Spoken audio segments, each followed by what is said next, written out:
All right, welcome back, everybody. Now it's time for our Grassroots Citizens Panel. And joining me in studio is Dr. Bridget Melson. She is California chairperson of Rick Santorum's Political Action Committee, yes, sir, known as Patriot Voices. Why does Rick Santorum have a PAC in California? Will he be running for president again in 2016? You know, he's taking a good hard look at it, and we are laying the foundation, so I'm excited. All right, that's interesting. Have news.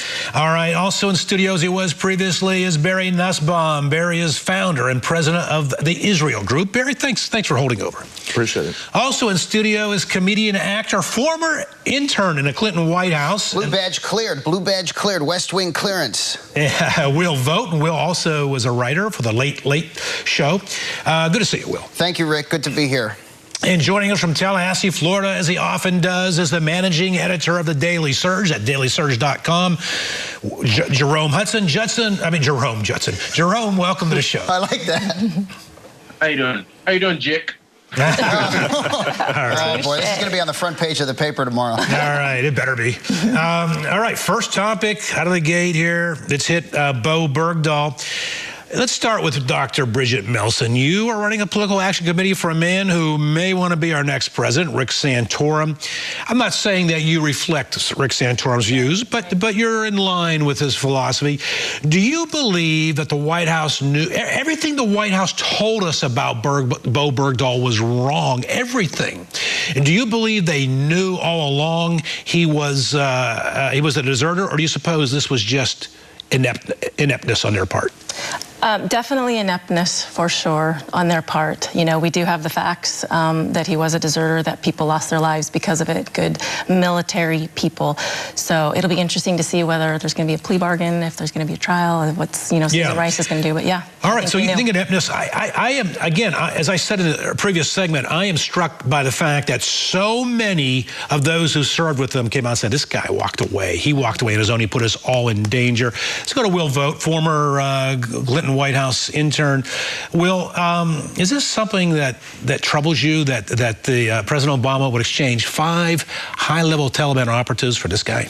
Well, I'm always a fan of getting Americans out that serve, so no American left behind.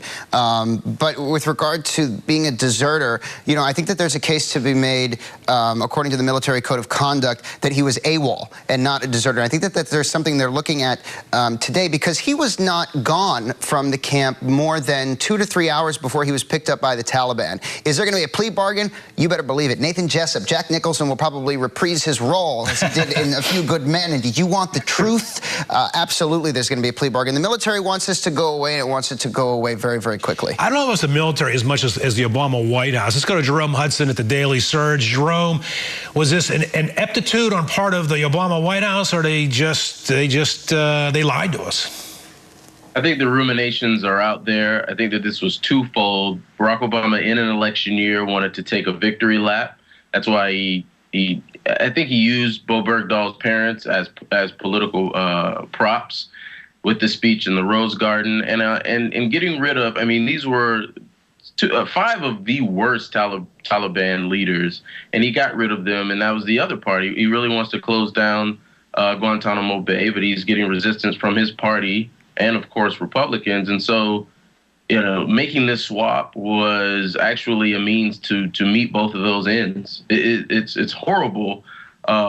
It's embarrassing. And I mean, like Sergeant Mark Strong, he was a sergeant first class. He was shot in the head. Of course, there were 6 men who were killed looking for Bowe Bergdahl. But this man is going to be confined to a wheelchair for the rest of his life. I mean, getting him back, he needs to actually face justice.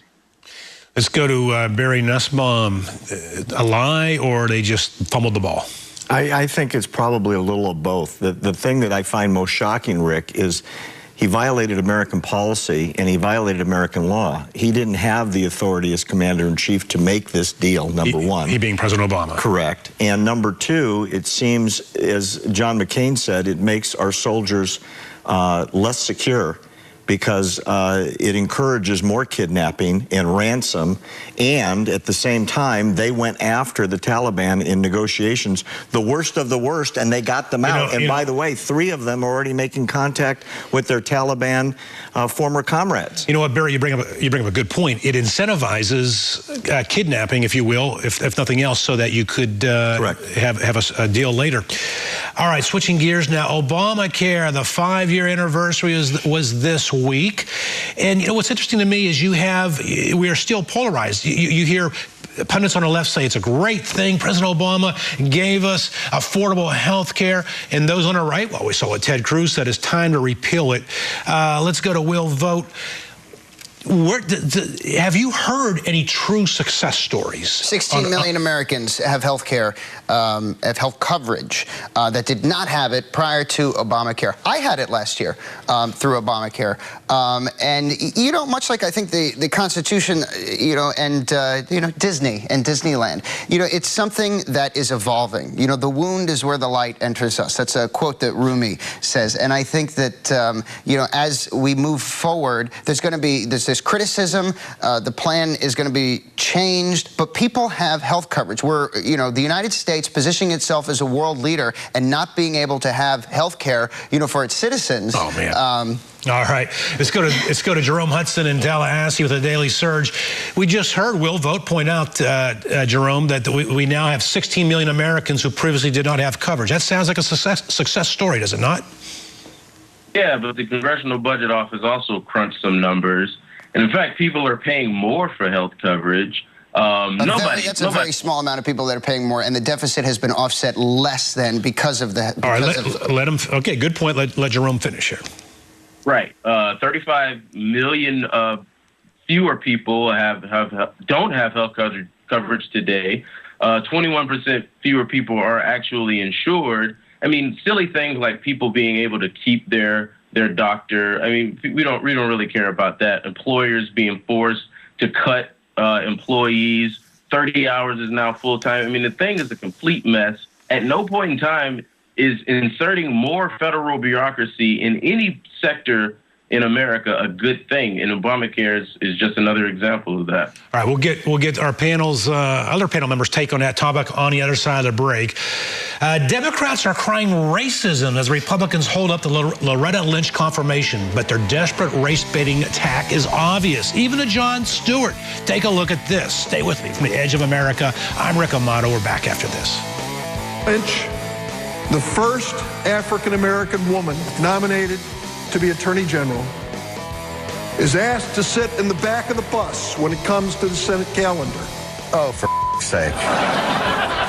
No, she's not being asked to sit. She's waiting on a confirmation vote tied to another bill. It's not this. You know, my guess is there is not a Senate procedural motion you could subject a person to that would rise to the level of Jim Crow segregation. Changing the amendment procedure makes me like a Cherokee on the paper trail of tears. No!